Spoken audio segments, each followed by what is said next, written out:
ये कहानी है सुंदरपुर नामक एक गांव की, जहां पर दो सगे भाई रहते थे। एक का नाम था रामू और दूसरे नाम का था श्यामू।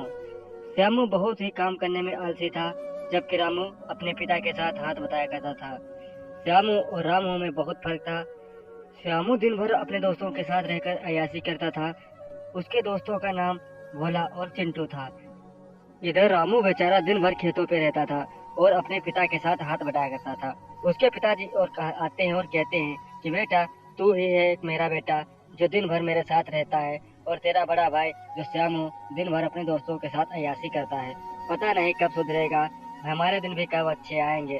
तभी उसका छोटा वाला लड़का कहता है कि पिताजी तुम टेंशन मत लो, हमारे दिन अच्छे जरूर आएंगे। हमारा बड़ा भाई किसी न किसी दिन तो जरूर सुधर जाएगा।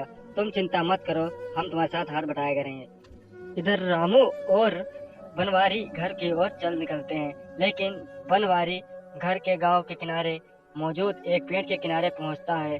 पहुंचते पहुंचते देखता है कि उसका लड़का जो श्यामू है वो अपने दोस्तों के साथ इधर उधर बातें कर रहा है। गांव में दिन भर इधर उधर टहलता था।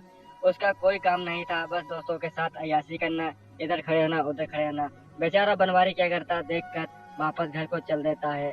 और इधर उसका दोस्त और श्यामू दोनों आपस में बातें करते रहते हैं। श्यामू को अपने घर के बारे में कोई चिंता नहीं थी। इधर बनवारी अपने घर के पास आ जाता है और बहुत ही उदास रहता है। बनवारी घर के अंदर आता है और बहुत ही उदास मुंह लेके चला आता है।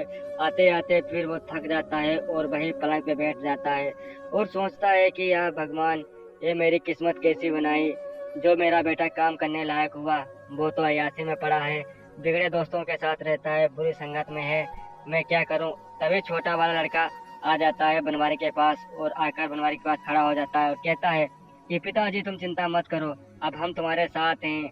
जैसे जैसे मैं बड़ा होता जाऊंगा मैं खेत के सारे काम कर लूंगा, जिससे तुम्हें चिंता करने की कोई जरूरत नहीं है। मेरे दिन जरूर अच्छे आएंगे और मुझे विश्वास है एक दिन मेरा बड़ा भाई जरूर सुधर जाएगा। बनवारी को उसकी बातें सुनकर बहुत ही अच्छा लगता है। तभी बनवारी कहता है कि बेटा, जब तुम बड़े हो जाओगे तो मुझे चिंता करने की कोई जरूरत नहीं होगी, लेकिन मुझे अभी चिंता है तुम्हारे बड़े भाई की, जो बुरी संगत में पड़ा है, कोई भी काम नहीं कर पाता है। यदि वो हमारा थोड़ा भी हाथ बटा ले तो हमारे अच्छे दिन आ जाएंगे और हमें चिंता करने की कोई जरूरत नहीं होगी। बनवारी बातें कर ही रहा था, फिर बनवारी का बेटा कहता है कि पिताजी तुम्हें चिंता करने की जरूरत नहीं है, हम भगवान से प्रार्थना करेंगे कि हमारा बड़ा भाई जल्दी ही सुधर जाए और हमारे साथ काम करने में हाथ बटाए। तभी बनवारी खेतों की ओर चल देता है। चलते चलते एक पेड़ के पास आकर रुक जाता है। वहां पर बनवारी को किसी की आवाज सुनाई देती है। पेड़ से आवाज आ रही थी, बनवारी, ओ बनवारी, कहाँ जा रहे हो बनवारी।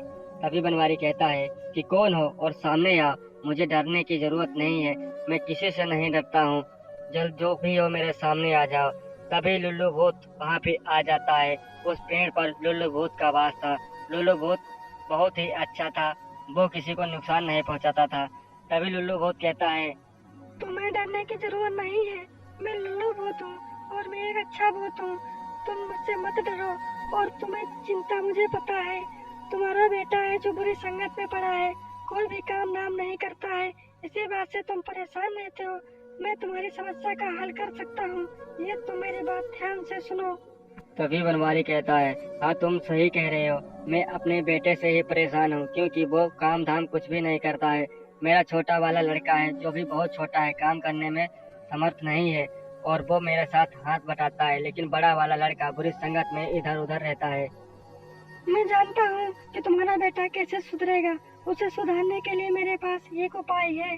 तुम अपने बेटे से कहना कि हमने अपने खेत में सोने के फल लगाए हैं, जो ज्यादा काम करेगा उसे उतने ज्यादा फल मिलेंगे। फिर बनवारी अपने खेत में आकर बैठ जाता है और अपने बच्चों का इंतजार करने लगता है।